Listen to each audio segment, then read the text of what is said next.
Many slaves had owners who treated them well while keeping a careful eye on their monetary value. Other slaves had owners who cared little for their physical well-being. All slaves were at the mercy of their owners for the circumstances of their day-to-day lives. Regardless of their particular circumstances, slaves were always legal property and had to contend with the whims and desires of their owners. To be a slave was to be treated as a thing. Still, we do know that sales, financial failures, and the possibility of being hired out must have made a slave's life pretty uncertain.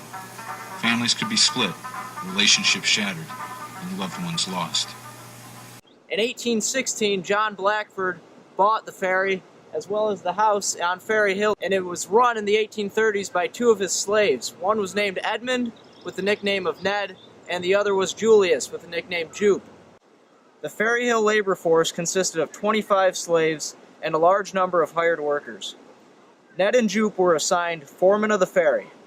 As noted in Blackford's journal from January 4th, 1838 to January 15th, 1839, Ned and Jupe were given full command of the ferry. They were permitted to hire extra labor at rush periods and to spend money from the ferriage receipts without specific authorization.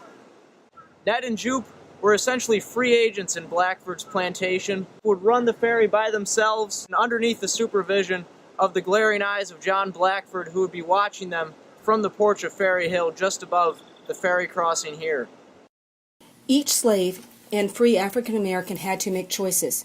Individuals could try to better their lives within the established racial system. Individuals could also risk security and family life by resisting that system. Some blacks resisted by running away from their owners.